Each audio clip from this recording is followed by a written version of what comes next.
Oke, bismillahirrahmanirrahim. Assalamualaikum warahmatullahi wabarakatuh. Alhamdulillahirrahmanirrahim. Wassalamu ala rasulillahi amma ba'd. Pada pembahasan hari ini, kita akan membahas tentang energi. Oke? Energi. Mungkin bisa kita pakai agak tebal sedikit. Nah, ini. Bismillah. Apa-apalah. Energi. Nah, energi pada hakikatnya dibagi dua. Ada yang tidak terbarukan dan terbarukan.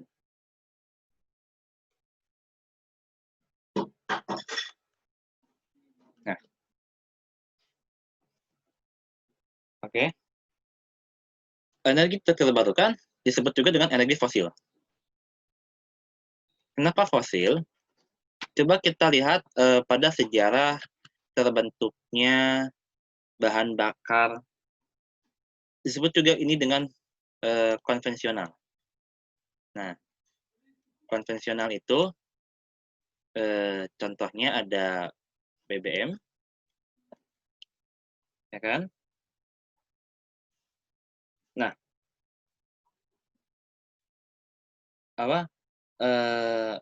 BBM ini, bahan bakar minyak ini, kalau kalian tahu itu kan dia itu terbentuk dari dia itu kayak bakteri dan juga sisa-sisa kegiatan makhluk hidup yang berlangsung selama jutaan tahun. Nah, jutaan tahun fosil makhluk hidup tersebut hidup zaman di jutaan tahun yang lalu, kemudian terendap di dalam lapisan bumi sehingga terjadi proses di mana dia menjadi minyak bumi. Nah, kayak gitu ya. Nah, kenapa disebut tidak terbarukan? Begini teman-teman, dia ini memerlukan proses selama jutaan tahun. Oleh karena jumlahnya jutaan tahun ini, mungkin dia banyak secara kuantitas ataupun kualitas. Tapi, apakah dia bisa bertahan untuk sekian ratus tahun kemudian? Untuk masa depan? Masih adakah? Belum tentu.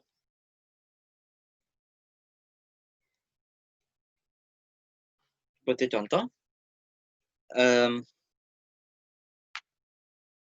karena di beberapa ada semacam ramalan, kalau ternyata ramalan dari pihak para ahli geologi ya, kalau minyak Indonesia akan habis sekitar 10 hingga 20 tahun lagi. Nah, selama ini kita mengenal kita salah satu negara yang memiliki minyak ya, seperti contoh di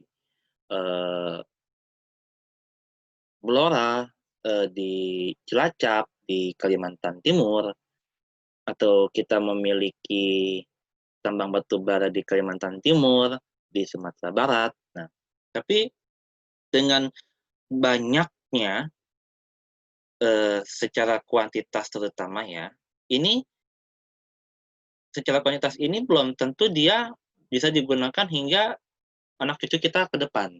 20, 30, 40, 50 tahun. Belum tentu masih ada. Nah, ada cerita begini teman-teman. Salah satu negara yang menggunakan fosfat adalah adalah negara penghasil bahan tambang dari fosfat itu adalah Nauru. Ya, Nauru. Nah, Nauru atau Palau ya? Kayak antara Nauru atau Palau, saya lupa. Itu negara, Palau. Palau itu dulu negara kaya. Saking kayanya, sampai-sampai setiap ada yang sakit, karena dia negara kepulauan yang memiliki penyakit akibat tambang dari fosfat akibat pengendapan tahi burung sejenis burung tertentu yang itu selama ratusan ribuan tahun mengendap di pulau tersebut hingga dapat ditambang menjadi bahan tambang, yaitu ya ajaibnya alam seperti itu teman-teman.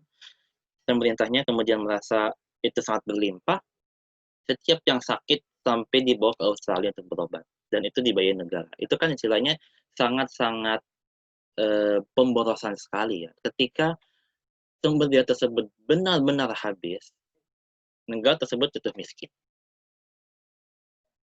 Sehingga di dalam salah satu perjanjiannya adalah semua bidang keamanan itu dia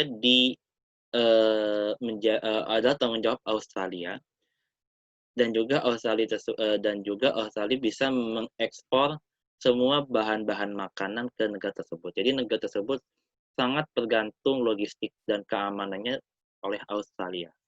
Bisa dibayangkan satu negara yang terlalu mengharapkan dari bidang minyak, di bidang pertambangan yang tidak terbarukan ini, dia ini menjadi terpuruk dan miskin seperti itu.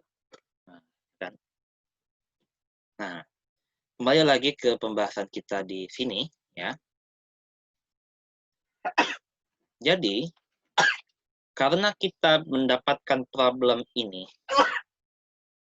oleh karena itu, para ilmuwan, para akademisi, ahli-ahli di dalam bidangnya masing-masing mencari cara bagaimana di masa depan kita di bumi ini memiliki energi yang dimana dapat menopang kehidupan yang akan datang. Oleh karena itu, dicarilah sebuah energi yang disebut energi terbarukan. Energi terbarukan itu ada apa aja? Kalau di buku paket ada panas bumi,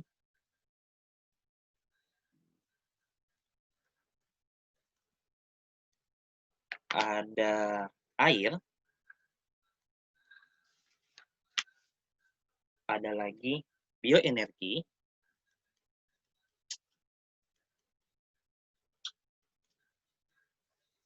terus juga ada surya, terus angin, atau nggak, bukan. Ada lagi laut,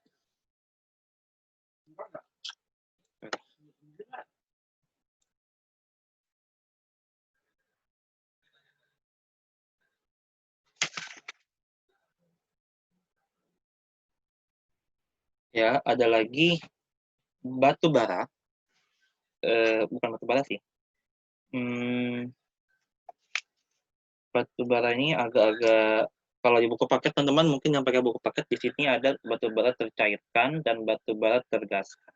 Tapi jujur aja batu bara merupakan salah satu energi yang terbarukan karena dia berasal dari sisa tumbuhan yang mengalami proses pembatubaraan selama jutaan tahun.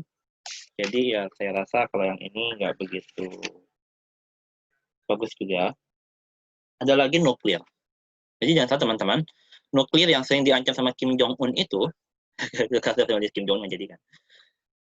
Jadi nuklir yang merupakan senjata andalannya Kim Jong-un dan Iran, ya, itu merupakan salah satu energi terbarukan sebenarnya. Cuma dari proses pengembangan nuklir ini, ya dia itu bisa berakibat baik, bisa berakibat tidak baik. Nah, lagi namanya hidrogen ya. Nah, sebenarnya nuklir bisa dipakai dalam bidang pengobatan. Kalau kalian tahu ada penerima Nobel di bidang fisika atau kimia, saya lupa, namanya Marie Curie. Dia adalah salah satu pengembang di bidang pengembangan nuklir untuk nuklir sih, tapi lebih ke uranium, ya, uranium di bidang kesehatan. Nah, cuma masalahnya uranium itu merupakan ibarat kayak pisau bermata dua lah kalau kata orang-orang. Dia bermanfaat tapi berbahaya. Bermanfaatnya seperti apa? Bermanfaatnya adalah Dia adalah merupakan energi yang stabil. Cuma masalahnya, limbahnya saja bisa menyebabkan orang terkena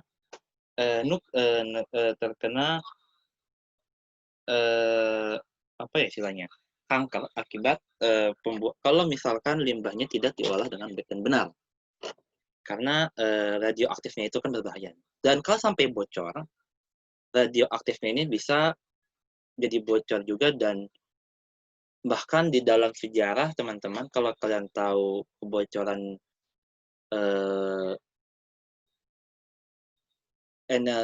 PLT nuklir di Ukraina, zaman Uni Soviet zaman dulu, itu sampai satu daerah sebesar Bekasi lah ya, itu benar-benar nggak bisa ditinggalin sama sekali, harus benar-benar pindah.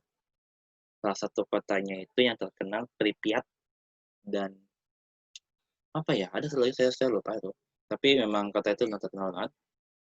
Ya, terus juga kejadian pada saat Perang Dunia II, di mana Amerika menggunakan nuklir sebagai senjata untuk menghentikan perang dengan Jepang. Kita tahu sendiri mereka yang terkena titik ledakan paling awal itu benar-benar sangat-sangat tidak sadar. Saking tidak sadarnya, itu kejadian ketika bom nuklir itu jatuh, itu mereka yang radius 1 kilometer saja, ya, kira-kira 1 kilometer dari titik jatuhnya bom nuklir itu, mereka langsung menjadi abu tanpa sakit, tanpa tanpa apa istilahnya, tanpa kejadian sudah jadi sakit, tanpa merasakan sakit, atau jadi abu aja gitu, mati aja gitu. Dalam 1-5 kilometer rusak berat, tetapi ujung-ujungnya meninggal karena terkena paparan radioaktif yang sangat-sangat berbahaya. Di atas 5-20 kilometer,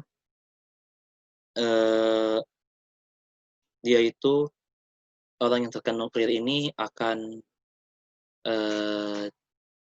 cacat, bisa cacat juga, bisa juga dia mengalami komplikasi setelah kejadian karena itu kan, dan di 20 ke atas dia bisa terkena kanker, tapi harapan hidupnya jadi lebih sedikit. Makanya banyak banget menurut laporan penelitian, orang-orang yang terkena bom di Hiroshima dan Nagasaki tersebut, kena bom atom, mereka lebih cepat, ya maaf ya, mungkin lebih cepat meninggal, bisa dibilang lebih cepat meninggal, karena harapan hidupnya menjadi lebih pendek akibat terpapar radioaktif ketika bom nuklir itu dijatuhkan, dan penyakitnya selalu sama, leukemia. Iya, biasanya meninggalnya karena itu, leukemia. Makanya salah satu lembaga swadaya masyarakat internasional yang sangat terkenal, yaitu Greenpeace, benar-benar sangat menolak sekali memanfaatkan nuklir sebagai bidang apapun lah istilahnya. Tapi di Jepang memang sudah dicoba untuk kayak menahan gempa bumi supaya goncangannya tidak terlalu dahsyat, dan itu memang terbukti teman-teman. Nah, cuma masalahnya adalah pernah kejadian gara-gara gempa bumi di Jepang tahun 2012 apa ya, apa 2011 gitu. Nah, itu tuh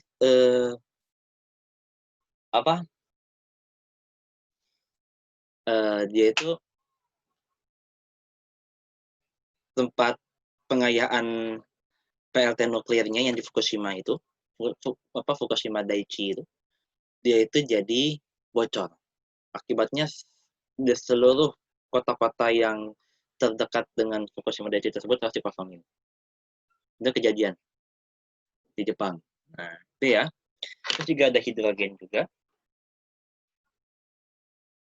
Nah, hidrogen ini merupakan, kenapa dia dipakai untuk energi, karena berdasarkan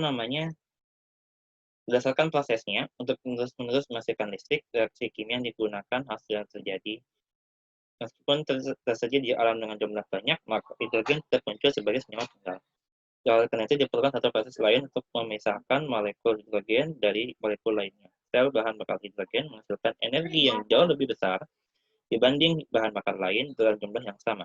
Karena sel hidrogen terbakar dengan sempurna sehingga merupakan salah satu sumber energi yang bersih dan bebas polusi. Kalau begitu, diperlukan kajian lebih lanjut untuk menghasilkan sel hidrogen dengan harga yang ekonomis. Jadi hidrogen ini kelebihannya adalah dia jauh memproduksi energi lebih banyak, tetapi kekurangannya adalah dia itu sangat mahal. Oke, sekarang apa aja istilahnya yang menyebabkan energi terbarukan ini? Ada panas air, bumi, air surga. Pertama adalah dia harus memenuhi persyaratan kalau dia jumlahnya tidak terbatas di alam. Itu. Yang kedua, dia mengalami proses pendauran yang terus-menerus. Kalian mungkin tahu atau siklus terus-menerus.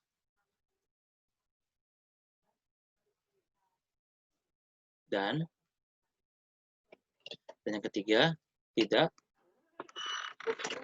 polutan. Artinya adalah pertama gini, dari jumlahnya harus benar-benar sangat-sangat melimpah, karena yang kedua ini dia mengalami siklus pendauran yang terus-menerus hingga hari kiamat. Seperti contoh air, itu air dari mulai menguap jadi awan, awan jadi hujan, hujan jadi air tanah menguap lagi kayak gitu. Nah, dan yang ketiga, ketika dia diproses, dia tidak boleh masukkan polutan. Polutan itu apa? Polutan itu ya kayak asap knalpot gitu-gitu loh. Nah, kayak gitu kan. Jadi apa aja yang disebut sebagai energi terbarukan? Ada panas bumi, ada air, ada bioenergi, ada surya, ada angin, ada laut, ada nuklir dan hidrogen. Kayak gitu ya. Oke, itu aja pembahasan kita pada hari ini. Semoga bermanfaat. Wabillahi taufiq wal hidayah. Wassalamualaikum warahmatullahi wabarakatuh. Thank you.